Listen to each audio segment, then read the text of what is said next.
പക്ഷെ ഞങ്ങൾ നല്ല കയ്യടി മുച്ചകളൊക്കെ കേട്ടു ശരിയൊക്കെ നിങ്ങളൊക്കെ എൻജോയ് ചെയ്യുന്നത് എനിക്ക് ഉറപ്പുണ്ട്. കാണുക എല്ലാവരും.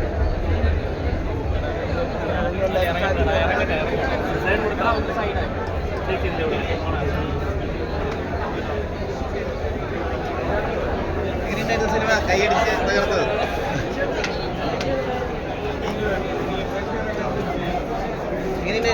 എങ്ങനെയുണ്ടായിരുന്നു നിങ്ങൾ തന്നെ പറയണ്ടേ?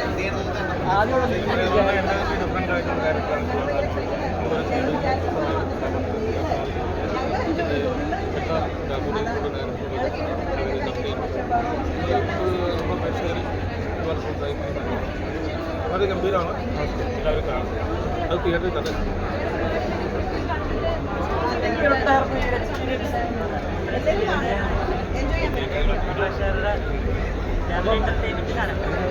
സെക്കൻഡ് പാർട്ടിലേക്ക് വന്നിരിക്കുകയാണ്. ഫസ്റ്റ് പാർട്ടിൽ ചെയ്ത കാര്യങ്ങൾ എൻ്റെ ഒരുപാട്.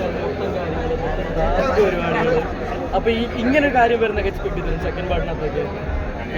സെക്കൻഡ് പാർട്ട് ചെയ്യാൻ പോകുന്ന സമയത്ത് ഇങ്ങനൊരു കാര്യങ്ങളായിരിക്കും വരാൻ പോകുന്നത്, അല്ലെങ്കിൽ ഇങ്ങനത്തെ ക്യാരക്ടേഴ്സ് ആയിരിക്കും എക്സ്പെക്ട് ചെയ്തിരുന്നു.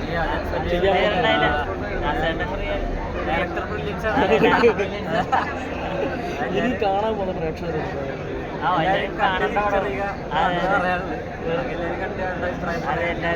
അഭിപ്രായം കേൾക്കണം. അടിപൊളി പടം, എല്ലാവരും മിസ്സാവൂല. എക്സ്പീരിയൻസ് ആണ്. നിങ്ങളിനി വരാൻ പോകുന്ന വർക്കുകൾ അതൊക്കെ ഇപ്പൊ മോഹിനീശ്വരനെ വീക്ഷിക്കണം. ചേട്ടാ എങ്ങനെയുണ്ടായിരുന്നു ഈ ഒരു എക്സ്പീരിയൻസ്? ആദ്യമായിട്ടായിരിക്കും ഇങ്ങനത്തെ ഒരു ഡാർക്ക് ക്യാരക്ടർ ചെയ്തത്. അപ്പൊ ഇതിന്റെ ഒരു എക്സ്പീരിയൻസ് എങ്ങനെ ഉണ്ടായിരുന്നു? ഭയങ്കര എക്സ്പീരിയൻസ് ആയിരുന്നു.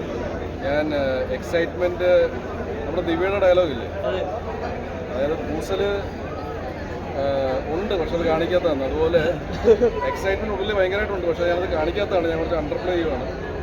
ഒരുപാട് സന്തോഷമുണ്ട്.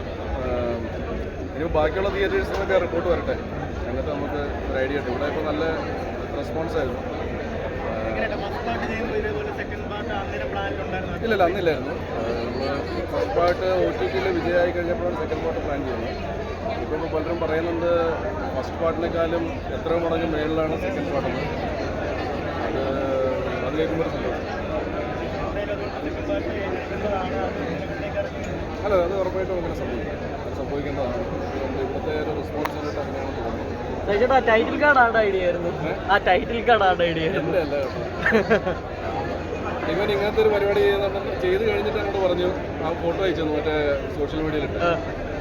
ഞങ്ങളെ എന്നെ നാണം കെടുത്താൻ വേണ്ടി ഇതൊന്നും ചെയ്യല്ലേ. കേട്ടോ 150 പടങ്ങളായല്ലോ, പിന്നെ അതൊക്കെ കാണിച്ചാലെന്താന്ന്. ശരി, എന്നിട്ട് അങ്ങനെ ആവട്ടെ. ഇഷ്ടപ്പെട്ടു.